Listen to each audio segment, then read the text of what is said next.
Ya tadi seperti saya bilang kalau dari sisi pemerintah emang, rendah kan peringkatnya. Jadi setiap kali pidato, pemerintah itu yang disiarkan di TV, yang terus diulas di, media massa, itu jarang sekali menyebut topik-topik mengenai lingkungan. Media massa ketika ngebalas juga, balasannya, jarang gitu, lebih lebih lebih jarang gitu mengenai, lingkungan, baru naik belakangan ini. Dan jadinya narasi yang, dominan ini di publik, itu mempengaruhi balik lagi sebetulnya pola pikir dan opini masyarakat gitu. Ya.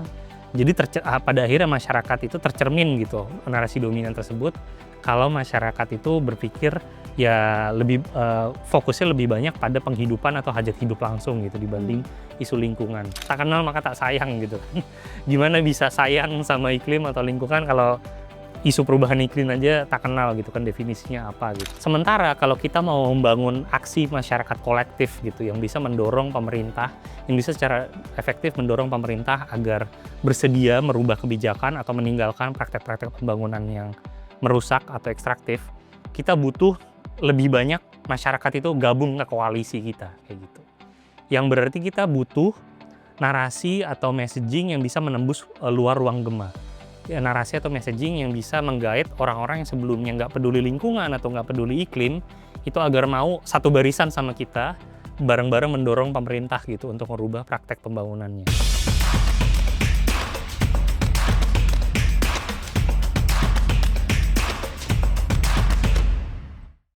Halo cendekia iklim, selamat datang kembali di Ekoniklim Podcast bersama saya Ira Purnomo. Ekoniklim adalah sebuah program oleh Climate Policy Initiative di mana kita akan membahas mengenai isu krisis iklim dan kaitan eratnya dengan keuangan dan ekonomi. Nah, hari ini kita akan membahas sebuah topik yang sangat fundamental, tetapi sering luput dari perhatian kita, yaitu narasi. Narasi itu apa? Nah, narasi itu adalah cara kita menceritakan, cara kita memahami dan juga memberi makna kepada suatu peristiwa atau realitas. Narasi itu bukan hanya cerita dalam arti sastra ya, tapi juga kerangka berpikir yang membentuk bagaimana kita melihat dunia. Nah, di Indonesia sendiri itu, narasi tertentu sudah begitu mengakar hingga membentuk cara kita melihat ekonomi, lingkungan, bahkan masa depan negara kita. Jadi lewat episode ini kita ingin memahami beberapa hal. Pertama, apa itu narasi? Dan juga bagaimana narasi membentuk pandangan publik. Dan yang paling penting bagaimana kita bisa membangun narasi baru yang lebih adil, inklusif, dan juga mengedepankan keberlanjutan. Untuk itu hari ini kita mengundang tamu yang sangat spesial, yaitu Mas Elga Vicky Bimardika yang akrab kita panggil Mas Vicky. Beliau adalah Executive Director dari Bahana. Halo Mas Vicky, apa kabar? Halo, kabar baik. Deg-degan nih karena pertama kali podcast. Santai aja Mas. Selamat datang ya di studio Ekoniklim dari Climate Policy Initiative. Thank you udah diundang. Mungkin sedikit introduction ya sebelum kita mulai obrolan kita hari ini. Mas Vicky bisa memperkenalkan diri dan juga apa itu Bahana sebagai organisasi. Saya Vicky, Eksekutif Direktur Bahana. Kalau nyebut Bahana seringkali yang muncul di kepala orang itu adalah sebuah perusahaan investasi atau sekuritas ya, tapi kita bukan tidak ada, afiliasinya dengan, lembaga tersebut. Kami mungkin lebih dikenal dengan branding sebelumnya Communication for Change atau C4C ya. C4C, Baik. betul. Kami masih kerja bareng, tapi memang kita punya identitas sendiri mulai dari awal tahun ini. Karena kita sister organization, jadi kita punya satu visi yang sama, yaitu memperkuat masyarakat sipil. Cuma bedanya di mana antara C4C dan Bahana, bedanya adalah cara kita memperkuat masyarakat sipil, jalurnya berbeda. Kalau Bahana itu jalurnya kita sebut sebagai jalur demand side.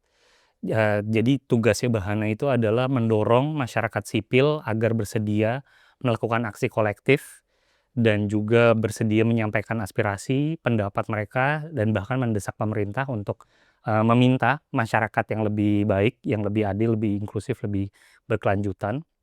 Jadi gerak langsung ke masyarakat. Kalau Communication for Change, dia ada di sisi seberangnya, itu di supply side-nya. Jadi tugasnya adalah membantu organisasi masyarakat sipil agar mampu menampung aspirasi dan aksi kolektif masyarakat agar memastikan perjuangannya ini tahan lama sehingga tercapai tujuan aksi kolektif tersebut. Jadi kerjaannya C4C itu membantu organisasi masyarakat sipil untuk rebranding narasi organisasi mereka dan juga meningkatkan kapasitas organisasi mereka gitu. Jadi apa namanya, satu misi tapi beda jalur. Oh Gitu. gitu, oke baik. Iya jadi Bahana itu emang cukup baru ya berarti ya? Saya juga baru Betul. baru dengar belum lama ini. Mhm. Jadi itu sister organization dari C4C, tujuannya mirip ya untuk memperkuat masyarakat sipil, tapi yang Bahana dari sisi demand side dan kalau C4C dari supply side-nya gitu ya Mas ya? Oke baik, very interesting. Nah kalau gitu kita masuk yuk ke, inti pembicaraan kita hari ini yaitu tentang narasi. Kalau dari, sudut pandang Mas Vicky, definisi narasi itu apa sih? Dan kenapa narasi itu penting ketika kita membahas banyak aspek di, in general gitu di kehidupan kita ini? Cara paling mudah memahami narasi, banyak sebenarnya apa namanya, kesalahpahaman ya, ada yang menganggap narasi itu sama aja dengan cerita, karena mungkin memang sinonim ya, tapi sebenarnya cara paling mudah memahami narasi itu adalah story arc. Mungkin yang udah sering nonton film atau sinefil itu familiar dengan istilah story arc itu apa. mmm, Salah satu sebagai contoh, agar gampang memahaminya, salah satu narasi yang paling populer di Indonesia itu kan adalah jangan durhaka sama orang tua. Karena kalau durhaka nanti ada dampak buruknya, kayak gitu. Dan narasi ini sebenarnya ada di berbagai cerita kan. Tapi yang paling populer memang yang kita kenal tuh adalah ceritanya Malin Kundang yang kita dengar dari kecil kan gitu. Tapi berbagai sinetron, film itu kan sebenarnya juga mengulas narasi yang sama, kayak gitu. Contoh lain mungkin saya bisa sebutkan kalau di film Hollywood banyak namanya redemption arc atau redemption narrative. Itu ceritanya protagonisnya melakukan hal buruk di masa lalu, tapi terus melakukan hal baik di masa kini. Jadi itu menciptakan narasi kalau manusia berhak atas kesempatan kedua, kayak gitu. Nah, kenapa narasi itu penting? Karena ya itu tadi, ketika kita terekspos ke narasi, narasi itu bisa mempengaruhi pola pikir kita dan apa yang ada di pikiran kita itu mempengaruhi keputusan kita, mempengaruhi cara kita bertindak dan cara kita berperilaku. Sebagai contoh lagi, balik lagi ke cerita, apa namanya, Malin Kundang dan narasinya mengenai jangan durhaka sama orang tua yang sangat populer di Indonesia. Jadinya kan terbentuk suatu budaya atau suatu norma di Indonesia untuk tidak konfrontatif dengan figur, orang tua gitu atau harus hormat dengan figur yang lebih tua, kayak gitu. Jadi, narasi adalah cara publik, cara individu itu memahami atau memberi makna pada suatu, kejadian atau apa yang terjadi di sekitar mereka, kayak gitu Saya sih. pengen tanya deh, soalnya dari dulu tuh saya mikir jangan durhaka pada orang tua itu adalah moral of the story dari cerita si Malin Kundang. Mhm. Jadi apa sih sebenarnya perbedaannya, narasi, moral of story, cerita, dan bahkan opini gitu, apa itu bedanya? Ya, kalau, apa namanya, narasi itu tertempel dalam sebuah cerita. Jadi, apa namanya, ada berbagai cerita, fokusnya bisa beda-beda, protagonisnya bisa beda-beda, tapi bisa menceritakan narasi yang sama, gitu. Kayak misal mungkin ada cerita lain tentang jangan durhaka sama orang tua, tapi bukan Malin Kundang gitu, tapi narasinya sama, gitu.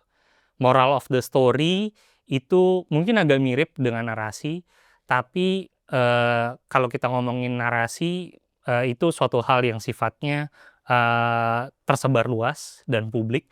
Jadi moral moral of the story itu bisa jadi sebuah narasi publik ketika itu tersebar luas, kayak gitu. Nah, satu lagi opini. Opini itu apa yang ada dalam pikiran kita, dan opini itu dipengaruhi oleh narasi, kayak gitu. Dan ketika kita menyuarakan opini yang sama berkali-kali dan ada orang lain menyuarakan opini yang sama juga sehingga jadi sebuah opini kolektif, itu juga bisa ujung-ujungnya jadi memperkuat narasi atau menciptakan narasi baru, kayak gitu. Oke, Yang baik. nanti akan mempengaruhi opini orang lagi, Iya. kayak gitu. Nah, jadi narasi itu kan bisa membentuk, pandangan publik ya, Mas, ya. Betul. Itu bisa diceritakan nggak gimana itu, apa, bisa Mhm. bisa membentuk, pandangan publik dan dengan membentuk pandangan publik tuh apakah dengan narasi bisa, mengedepankan aspek-aspek tertentu? Apakah bisa juga menyembunyikan gitu aspek-aspek tertentu? Bisa banget ya, seperti yang tadi saya udah jelasin tentang Malin Kundang lagi. Narasi tersebut kan akhirnya membentuk norma publik ya, norma publik tentang figur, orang tua harus dihormati di Indonesia dan jadinya perilaku kita juga, berkisar di area tersebut. dalam hal, kebijakan publik juga atau apapun itu juga akhirnya, berpengaruh juga gitu contohnya. Misal contohnya, kalau misal kebijakan publik itu ada, ada manfaat baiknya, tapi terus juga ada, ada pengorbanannya atau ada, biayanya lah ya yang harus kita bayar gitu. Kalau seandainya kita mau mengiklankan atau memasarkan gitu kebijakan publik ini agar diterima masyarakat gitu, ya mungkin kita sebagai orang iklan dari orang pemasaran dari kebijakan publik ini akan menekankan bagian manfaatnya saja gitu kan. Tapi justru akan membuat bagian, pengorbanannya itu lebih tidak difokuskan kayak gitu, lebih lebih subtle gitu ya Iya. ibaratnya. Ada contoh nggak untuk, narasi yang sedikit menyembunyikan gitu ya, Mhm. menyembunyikan apa, hal-hal yang dikorbanin itu, ada nggak Mas? Di Kadang kadang Indonesia terutama kadang ya? kadang bisa, menyembunyikan, tapi justru kadang juga ada bisa, sifatnya dia, membuat suatu hal itu normal. Biaya atau kayak, pengorbanan yang kita buat tuh normal gitu ibaratnya. Menormalkan ya? Menormalisasi, narasi juga bisa melakukan hal tersebut. Sebagai contoh, sangat populer banget di Indonesia narasi mengenai tumbal proyek gitu kan. Kalau mau bangun gedung, hotel, jembatan, apa-apa tuh harus ada tumbalnya gitu kan. Eee manusia lah atau, binatang lah, kayak gitu. Dan itu populer banget kan, ada film horor, judulnya Tumbal Proyek gitu kan. Sangat mengakar di masyarakat kita, ada lagu judulnya Tumbal Proyek. Jadi seakan, apa namanya, sudah diterima aja, walaupun sebenarnya tidak bisa diverifikasi ya, bener apa enggak prakteknya itu ada tumbal proyek beneran apa enggak, tapi jadi masyarakat kita tuh bisa, menerima gitu, di level abstrak kalau ya memang namanya proyek pembangunan tuh pasti ada korbannya gitu, ada pengorbanannya kayak gitu. Jadi, narasi itu juga bisa eee bekerja bekerja seperti itu I see contohnya, I see. kayak Jadi gitu. narasi itu lumayan kuat ya, Mhm perannya ya. mhm. Nah, jadi kalau kita bicara tentang ekonomi di Indonesia nih ya, narasi seperti apa sih yang sebenarnya paling dominan? Sebenarnya terkait lagi sih tadi dengan saya bilang dengan narasi tumbal proyek kurang lebih narasi dominan mengenai ekonomi di Indonesia tuh ya sebenarnya terinspirasi dari narasi tumbal proyek, itu tadi kayak gitu. Karena, kita melakukan penelitian untuk melihat, narasi dominan mengenai ekonomi di Indonesia itu apa. Kita menganalisis salah satu, narasi mengenai ekonomi yang itu salah satu pembentuk narasi dominan mengenai ekonomi di Indonesia itu kan ada berbagai aktor ya. Pemerintah itu pasti sangat, berpengaruh dalam membentuk narasi, media massa juga, terus juga akademisi gitu kan melalui penelitiannya, mungkin juga melalui tulisan-tulisannya, mempengaruhi narasi. Jadi kita coba analisis ini semua di dalam penelitian kita. Pemerintah kita coba lihat, apa yang mereka ucapkan dalam pidato-pidatonya, dari zaman Orde Baru sampai dengan, Jokowi dalam riset kita. Terus media massa kita coba menganalisis sebuah, artikel media massa mingguan yang arsipnya lengkap dari zaman 1971 sampai dengan 2023, dan itu kita analisisnya kita pisahkan antara kolom berita sama dengan kolom opini. Kolom opini itu kan seringkali ditulis sama akademisi kan, jadi kita bisa dapat narasi-narasi yang mereka gaungkan itu di situ, kayak gitu. Oke. Tapi berarti tadi kan karena ngomongin tumbal proyek nih ya, Mhm. berarti, yang lebih dikedepankan itu adalah pertumbuhan ekonomi dan juga pembangunan infrastruktur ya? Betul, kurang lebih Ini seperti itu. berarti lebih, Mhm. banyak prioritas pertumbuhan dan infrastruktur yang fisik kah? Betul betul, Ya. seperti itu dan ketika kami menganalisis, teks di pidato tersebut, topik-topik apa yang sering digaungkan oleh pemerintah, memang yang sering kali top 5 itu adalah topik mengenai makroekonomi gitu ya, kestabilan fiskal lah, kata-kata mengenai PDB, inflasi itu selalu ada di, atas infrastruktur, juga kayak gitu.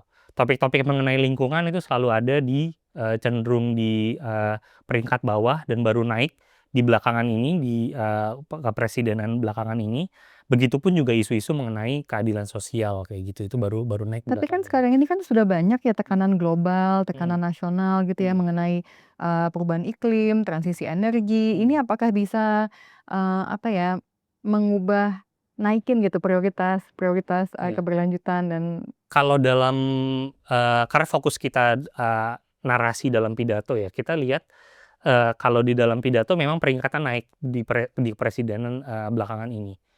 Di media massa juga naik kayak gitu. Tapi bahkan di media massa pun yang kita kira bakal menjadi counterbalance dari pemerintah, itu juga peringkatnya nggak setinggi itu juga, tapi memang naik belakangan ini. Jadi, apa namanya, kalau dibilang selama ini, organisasi masyarakat sipil banyak berkoar-koar mengenai perubahan iklim, transisi energi, apa segala macam tuh ya sebenarnya ada juga sih dampaknya gitu kan dalam, seleksi dan prioritisasi topik pemerintah dan media massa. tadi kan, Mas Vicky ngomong ini tentang narasi-narasi yang dominan.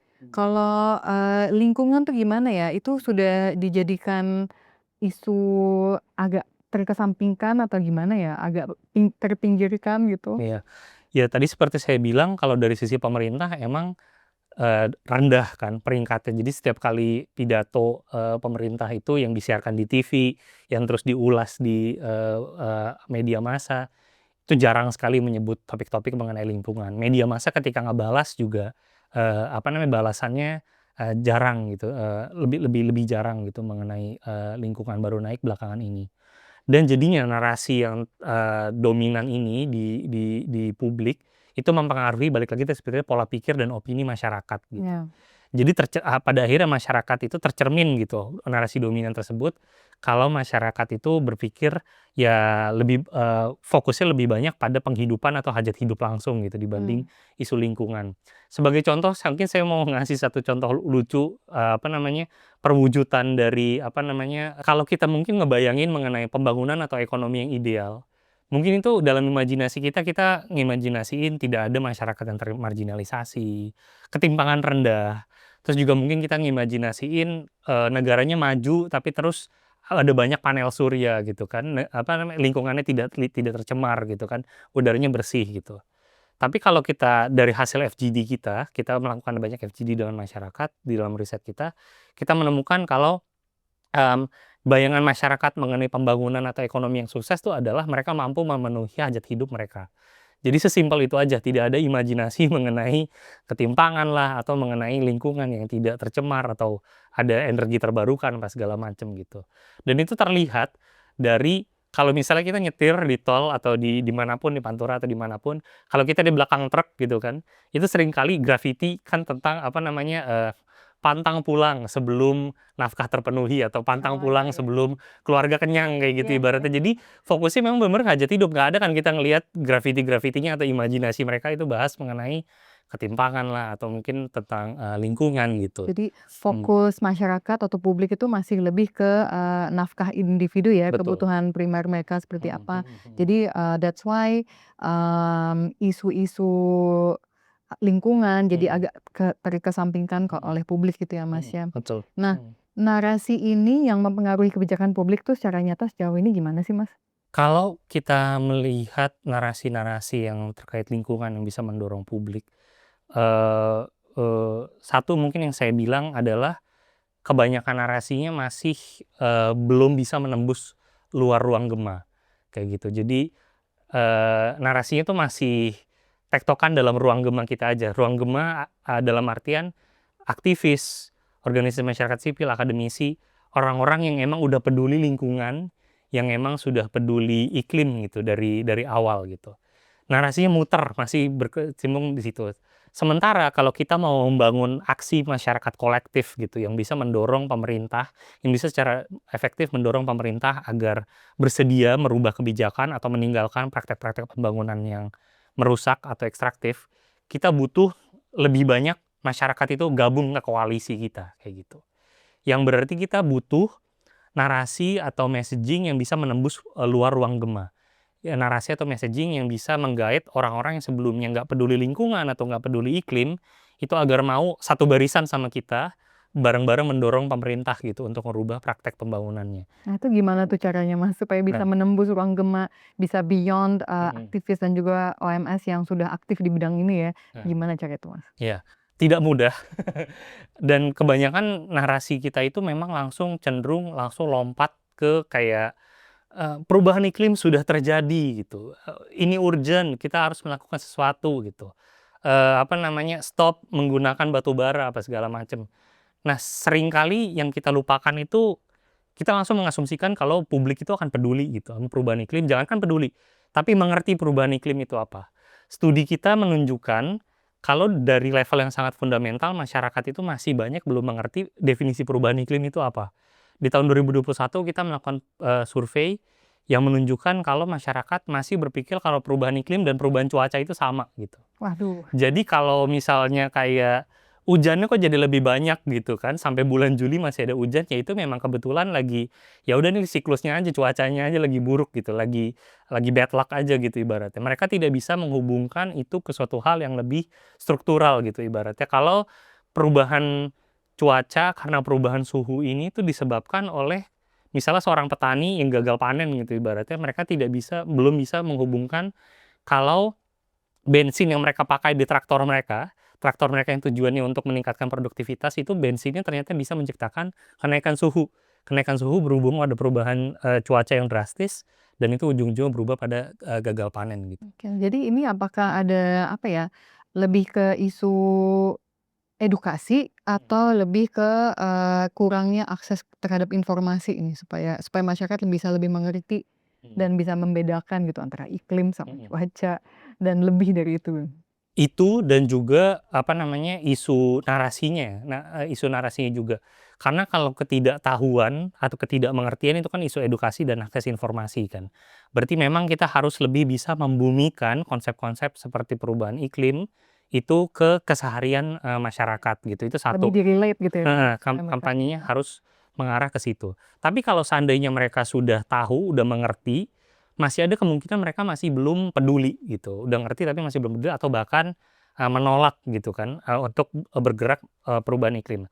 Di Amerika Serikat udah jelas gitu kan, masyarakatnya tahu perubahan iklim itu apa, tapi banyak climate denialism kayak gitu kan, yang menolak, bergerak demi, perubahan iklim gitu. Jadi, nah di situ masuk narasi, dari situ kalau udah di level tersebut itu bukan lagi soal akses informasi, tapi bagaimana narasi yang bisa membujuk atau mempersuasi, masyarakat agar bersedia, mendorong, eee, aksi kolektif untuk perubahan iklim.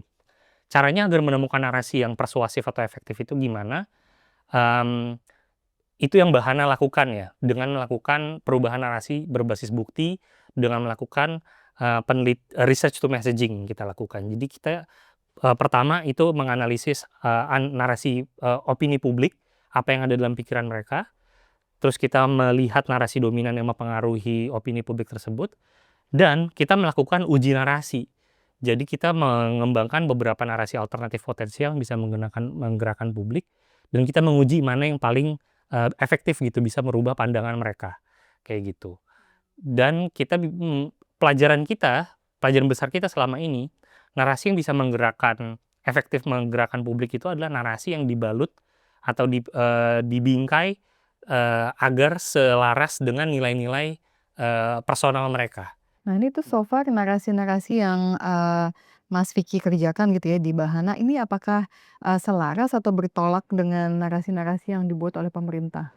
Kalau dari sisi pemerintah, mereka narasinya lebih banyak ekonomi ya, Iya jadi kan? tidak tidak Ekonomi, pertumbuhan, iya iya, tidak tidak infrastruktur. tidak banyak lingkungan. Kalau yang kami temukan tidak sepenuhnya bertolak belakang ya, tapi justru narasinya adalah gimana caranya bisa align Oh, antara bisa lah ya, pertumbuhan oke. ekonomi dan, perlindungan, lingkungan ini kayak gitu. Jadi lebih kayak memperkuat gitu ya, Heeh, memperkuat dengan, isu lingkungan yang iya, bisa mendukung juga pertumbuhan ekonomi gitu ya? betul.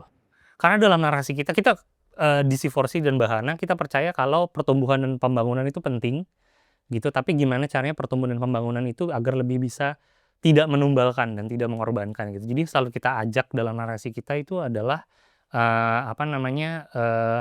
bagaimana hajat hidup bisa tetap berjalan tapi juga, lingkungan itu terjaga gitu. Nah, jadi kan tadi, masyarakat sipil itu kan juga punya ini ya, punya peran ya Mhm. untuk, punya peran dalam narasi. Pemerintah juga punya peran dalam membentuk narasi. Jadi sebenarnya seberapa besar sih peran pemerintah dalam melestarikan narasi ini?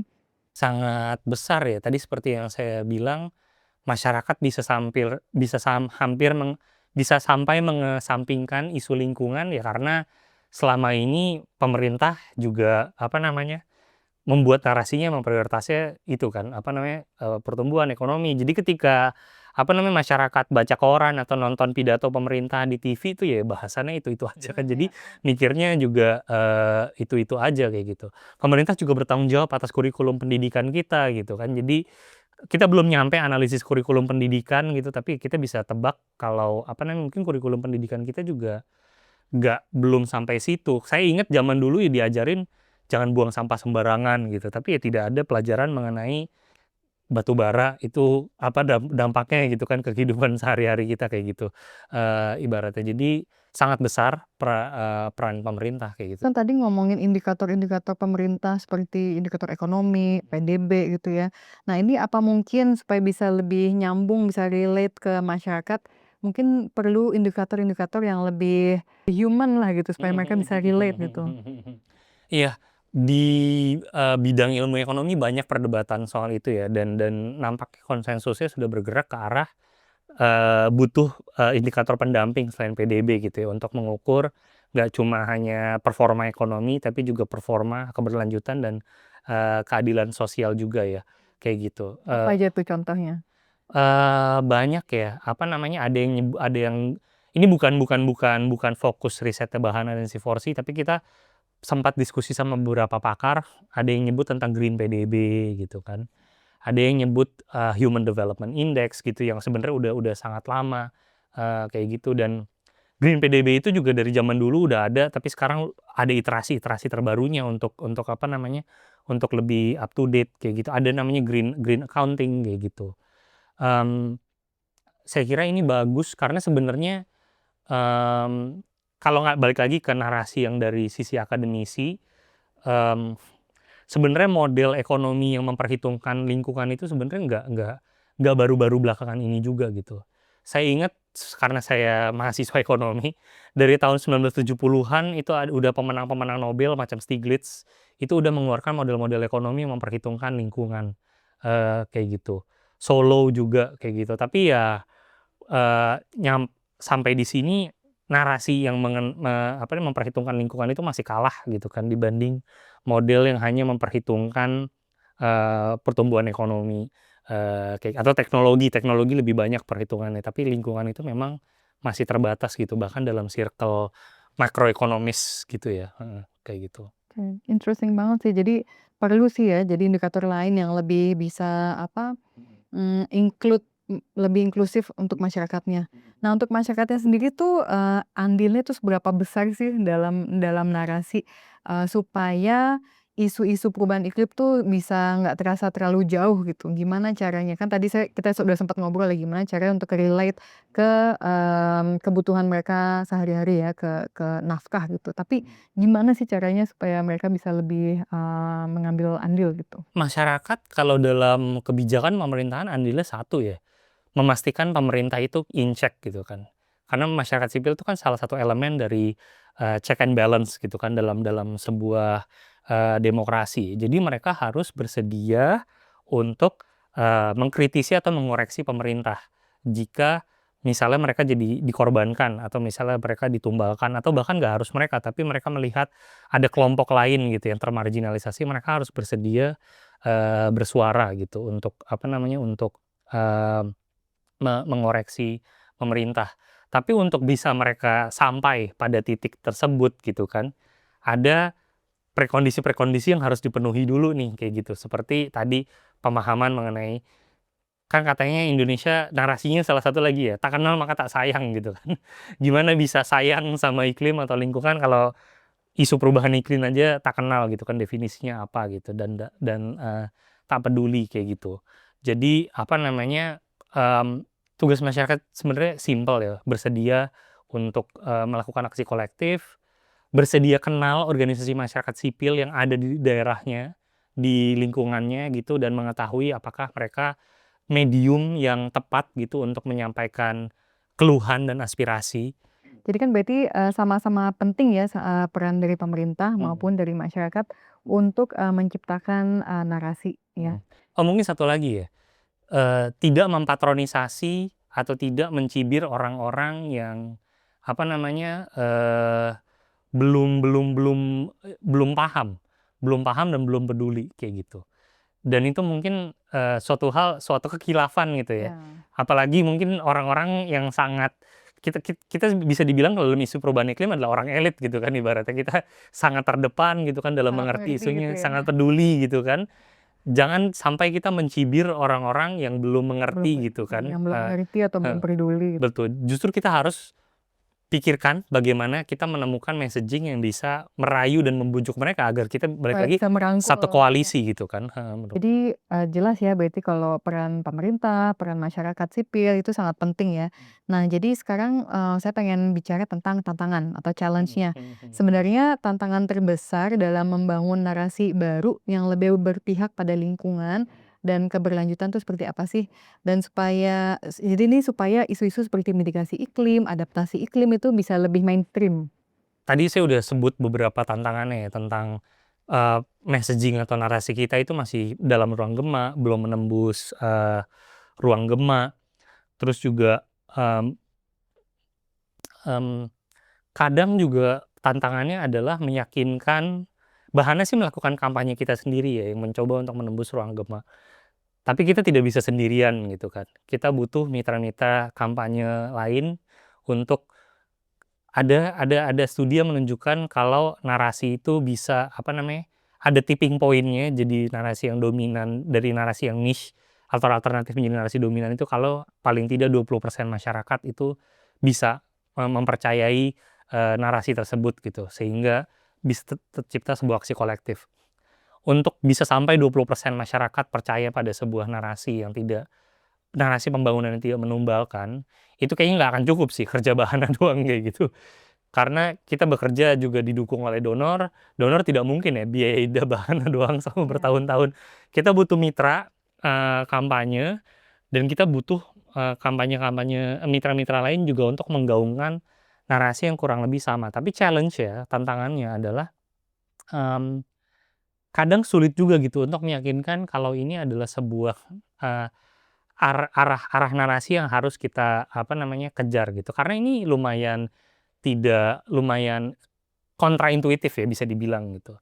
Karena narasi kita itu kadang, apa namanya, karena mencoba untuk berbicara dengan orang di luar ruang gema, seringkali bingkainya itu tidak apa namanya, tidak lazim gitu dalam lingkup ruang gema itu tadi, dalam lingkup yang sudah progresif gitu kan ibaratnya.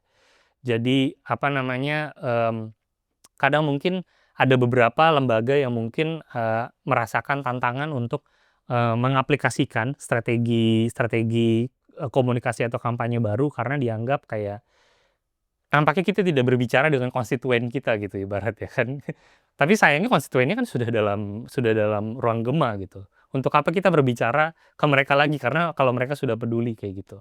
Justru kita butuh berbicara ke orang yang di luar konstituen kayak gitu. Nah itu sebuah tantangan juga ya untuk meyakinkan orang untuk maksudnya organisasi lain agar bersedia gitu untuk punya juga strategi kampanye yang menembus luar ruang. Dua-duanya penting, tapi ya kita butuh lebih banyak gitu organisasi untuk mendorong kayak gitu. Framing yang seperti apa sih untuk membentuk narasi yang kiranya cocok gitu untuk di Indonesia, bisa diterima oleh pemerintah, oleh masyarakat gitu, supaya kita bisa tetap memperhatikan lingkungan, transisi energi bisa tetap berjalan gitu, itu framing yang seperti apa yang cocok? Kalau di C4C dan Bahana, kita itu, apa namanya, salah satu kerangka berpikir atau framework yang kita gunakan dalam menganalisis eee, apa yang penting, apa yang bernilai bagi individu itu, ada namanya moral foundation framework, kayak gitu. Ini sebuah, apa namanya, sebuah framework dari psikologi sosial, mmm, yang, apa namanya, melihat fondasi moral seorang individu, kayak gitu ya. Apa namanya, ada 6 dimensinya mengenai care atau kasih, equality atau kesetaraan, terus ada proporsionalitas, ada lagi loyalitas, terus ada 2 lagi itu adalah, saya agak lupa 6 tapi ada tapi ada 6. Nah, teori fondasi moral ini menunjukkan membagi orang tuh jadi dua. Ada namanya seorang liberal dan ada namanya seorang konservatif. Kayak gitu. Kalau dalam teori fondasi moral, seseorang liberal itu punya ya, menurut fondasi moral ya, yang disebut liberal itu punya nilai care atau kasih yang tinggi dan nilai equality atau kesetaraan yang tinggi juga kayak gitu. Dan rendah dalam hal tidak terlalu tinggi dalam hal loyalitas, proporsionalitas, saya ingat purity atau kesucian. Nah, satu lagi saya lupa apa kayak gitu. Kalau konservatif dia adalah sebaliknya. Justru nilai yang dia anggap penting itu kasih dan equality itu cenderung Rendah ya? kecil, tapi yang tinggi itu adalah nilai-nilai terkait loyalitas, proporsionalitas, dan purity, kesucian, kayak gitu. Kita sudah melakukan penelitian dan kita menemukan kalau di Indonesia itu mayoritas masyarakatnya memang konservatif, kayak gitu. Kalau ada yang bilang kayak apa namanya, enggak ah, teman-teman saya apa namanya kayaknya liberal-liberal aja kayak gitu. Perlu dicek itu definisi liberalnya apa gitu. Oke. Karena kalau apa namanya cuma sering keluyuran sampai malam itu bukan bukan liberal berdasarkan fondasi moral, Itu tapi konsepsi ya? iya itu beda konsepsi Heeh. kayak gitu. Terus kedua mungkin perlu main lebih jauh lagi karena balik lagi mungkin Anda dalam ruang gema kayak Oh gitu. iya baik. Tapi kalau kita turun ke masyarakat, kita survei yang apa namanya representatif nasional, ya masyarakat Indonesia itu masih menilai tinggi nilai-nilai seperti proporsionalitas, kesetiaan, loyalty, dan purity kayak gitu.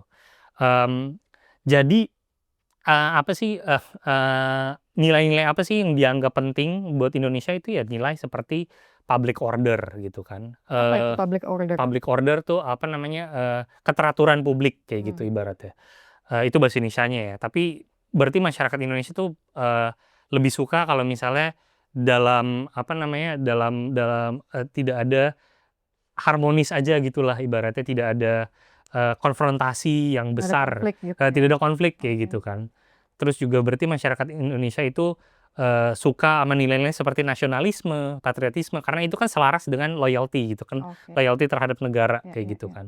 Nah, kalau kita mau meyakinkan masyarakat Indonesia yang mayoritas konservatif agar peduli sama isu perubahan iklim, kita perlu membingkai isunya itu dalam nilai-nilai yang seperti ini gitu. Nilai-nilai yang mereka anut Heeh. ya berarti? Misal contohnya gimana kalau apa namanya kayak kayak menggunakan panel surya itu adalah patriotis atau nasionalis gitu.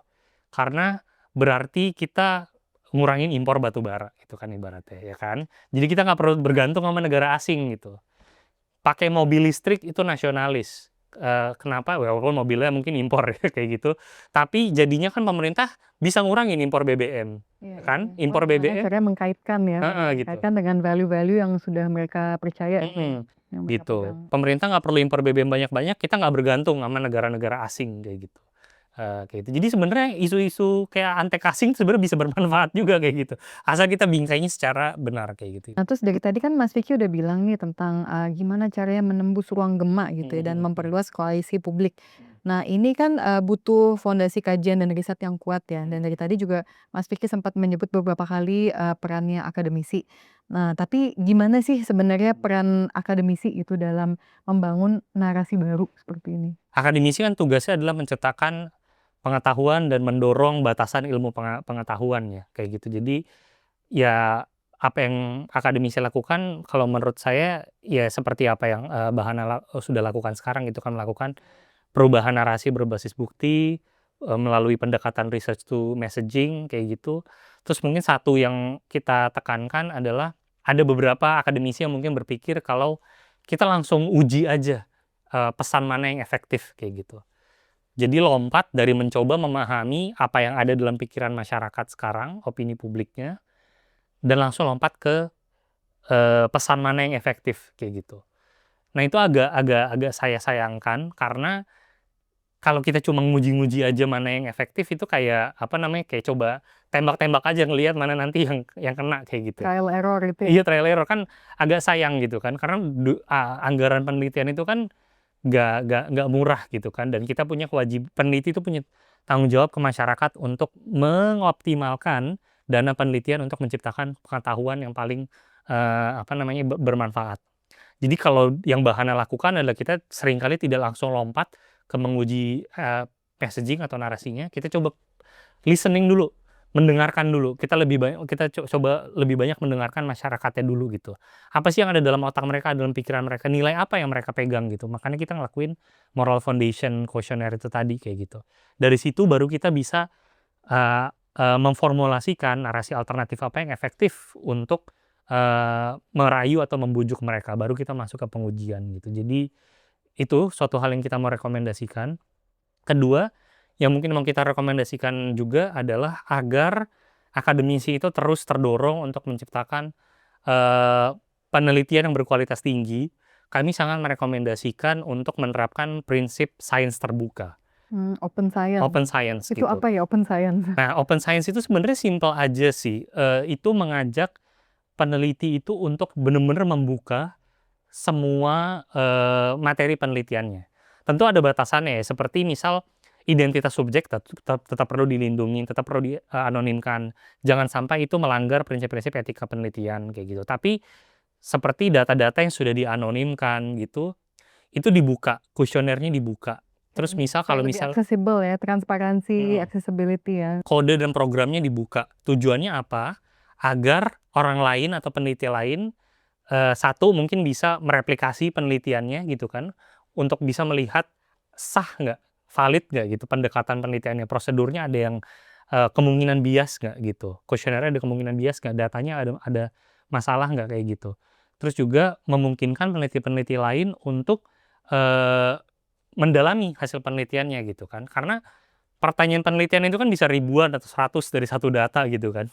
Jadi nggak mungkin Bahana doang yang mengeksplorasi, ada peneliti lain yang bisa mendalami, mengeksplorasi apa yang sudah dikerjakan Bahana gitu kan.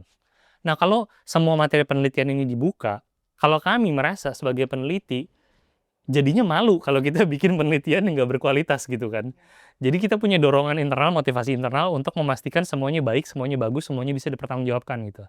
Jangan sampai nanti jadi krisis reputasi gitu kan ketika dibuka oleh publik gitu. Jadi menurut saya itu sebuah mekanisme internal yang baik sih untuk menjaga peneliti tetap mengejar kualitas penelitian. Kredibel gitu ya. Mhm. Oke, jadi kan tadi udah ngomongin tentang empirical data ya untuk research to messaging, evidence based narrative change, lalu juga open science supaya data bisa terbuka gitu ya, metodenya juga terbuka. Nah, bagaimana dengan kolaborasi lintas profesi itu penting juga nggak? Betul, iya ini penting banget juga. Selain penelitian itu perlu multidisiplin ya, di Bahana saya ekonomi, ada beberapa juga orang ekonomi, tapi juga ada juga orang psikologi sosial, peneliti psikologi sosial di lembaga kita. Terus juga ada orang komunikasi dan periklanan juga, ex orang komunikasi dan periklanan. Mmm, jadi penelitian itu kita sangat multidisiplin pendekatannya.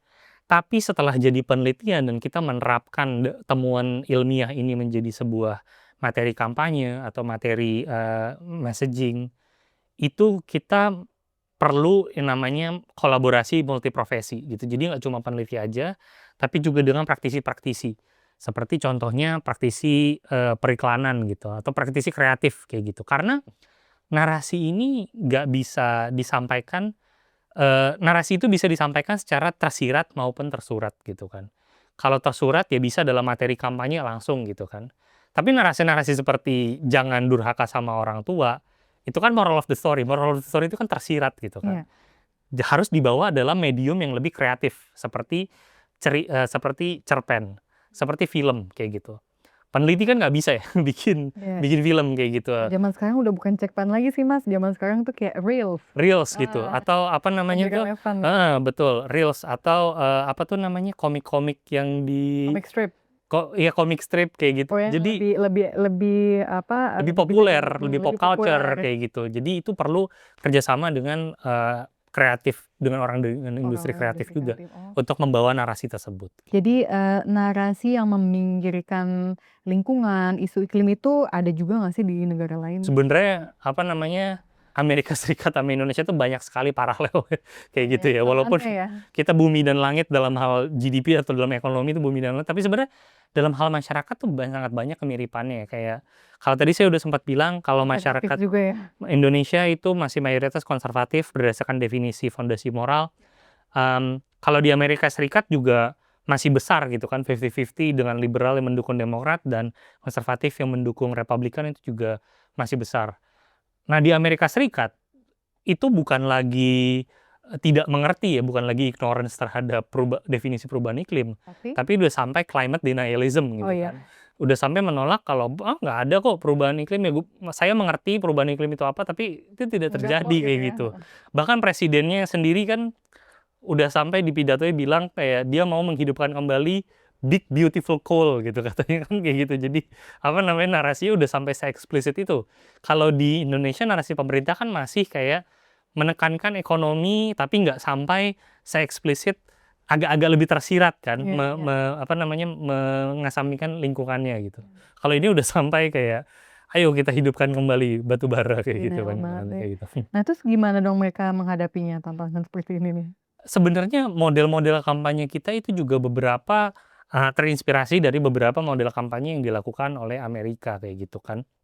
Ada model kampanye yang berusaha untuk merayu dan membujuk, ibu-ibu suburban gitu, ibu-ibu suburban agar, peduli, agar, bersedia bertindak untuk, perubahan iklim gitu, dan fokus kampanyenya itu balik lagi ya, dia tidak menggunakan jargon-jargon besar seperti apa namanya, eee, emisi gas rumah kaca, emisi karbon, kayak gitu-gitu, atau antropogenik kayak gitu-gitu, itu tidak Nggak digunakan gitu. dipakai. Jadi digunakan, metafora-metafora yang lebih simpel gitu, Iya, seperti, yang mereka bisa relate selimut, ya, sehari-hari heeh, gitu. gitu. Selimut yang bikin bumi panas kayak gitu-gitulah, ibaratnya, kayak gitu. Nah, tapi yang mungkin salah satu yang apa ya, mengkhawatirkan, tadi saya udah sempat bilang tentang jangan mencibir dan juga jangan mempatronisasi orang yang belum peduli. Kalau di Amerika Serikat, saya lihat, saya bukan ahli Amerika Serikat, tapi saya baca-baca artikel gitu, polarisasinya itu sudah lebih mendalam dan sudah lebih kritis dari Indonesia kan. Bagia antara Kalau di sini kan antara orang yang peduli iklim dan antara orang yang masih belum ngerti. Orang yang belum ngerti kan masih bisa dibujuk, dirayu gitu kan. Kalau di sana kan sudah ekstrim gitu polarnya, tidak tidak setuju gitu kan. Kita cabut aja dari Paris gitu kan, dari Paris Agreement gitu kan. Sampai orang yang peduli banget gitu, kita harus apa namanya, ekstrim. Bahkan kita harus sampai ada narasi seperti degrowth gitu, kita harus stop pertumbuhan, stop pembangunan kayak gitu. Polarisasi sudah separah itu, jadinya ya yang terjadi adalah pencibiran dan patronisasi dari kedua belah pihak kayak gitu kan. Mmm, yang apa namanya, yang, kelompok progresif yang mencibir, bahkan nggak cuma mencibir kelompok yang apa namanya, climate denial ya, tapi bahkan kelompok-kelompok yang masih agak di tengah gitu, "If you don't stand with us, you're not with us," kayak gitu kan ibaratnya. Jadi apa Nggak boleh namanya, ada di tengah ya? iya. Kan itu sayang ya, mereka itu sebenarnya bisa direkrut gitu kan, mereka bisa dibujuk dan dirayu gitu Betul kan, betul. agar masuk dalam koalisi kita gitu, koalisi masyarakat sipil gitu. Jadi, semoga kita tidak sampai, Indonesia tidak sampai gitu kan Iya di jangan titik sampai ya, tersebut, betul. gitu, semoga kita bisa mengambil jalur lain gitu, agar tidak sampai, seperti itu, kayak gitu. Jadi gimana sih untuk memastikan bahwa perubahan narasi di Indonesia itu dapat diterima secara luas, sebagai konsensus bersama, jadi nggak hanya agenda kelompok tertentu? Kalau kita ngomong mengarusutamakan sebuah narasi, balik lagi nggak cuma, apa namanya, nggak cuma satu pihak ya yang bisa melakukan, tadi balik lagi kan bukan agenda kelompok tertentu. Tadi saya udah banyak ngomong tentang aksi masyarakat kolektif, itu penting, tapi ya, apa namanya, balik lagi masyarakat itu kan dipengaruhi oleh narasi yang ada di pemerintah dan juga di media massa. Jadi pengaruh utama narasi tersebut tidak perlu hanya terjadi di sisi masyarakat, tapi juga di sisi teknokrat gitu. Akademisi, pembuat kebijakan itu juga perlu kita apa namanya, kita, harus utamakan narasinya di lingkup mereka. Dan saya tahu ada banyak, lembaga-lembaga seperti salah satunya CPI juga gitu, dan ada lembaga-lembaga lain yang mencoba untuk mengarusutamakan kebijakan-kebijakan yang lebih sensitif iklim, kayak gitu. Jadi dua-duanya harus berjalan, bersamaan, kayak gitu. Walaupun narasi pemerintah banyak yang mengedepankan ekonomi dan mengesampingkan iklim, pemerintah itu beragam juga, heterogen juga gitu kan. Kalau narasi-narasi yang kita analisis pidato-pidatonya itu banyak dari kepala negara gitu kan. Level kepala negara, menteri kayak gitu. Tapi di bawah-bawah mereka, pejabat-pejabat karirnya gitu, kita belum tahu narasi apa atau opini publik apa yang ada dalam mereka. Mungkin lebih progresif kayak gitu. Itu kan suara-suara yang mungkin perlu digaungkan gitu, agar bisa jadi counterbalance apa namanya, narasi-narasi yang sebelumnya sifatnya lebih menumbalkan atau mengorbankan kayak. Jadi harus mengadopsi narasi-narasi yang alternatif yang bisa mudah diterima ya? Betul betul, kayak gitu. Mungkin juga satu lagi tadi saya udah bilang kalau narasi itu bisa tersirat dan tersurat. Tersurat kita udah mulai lakukan, walaupun mungkin, framing-nya perlu dirubah agar bisa menyentuh luar ruang gema. Yang tersiratnya nih yang belum banyak, kayak gitu.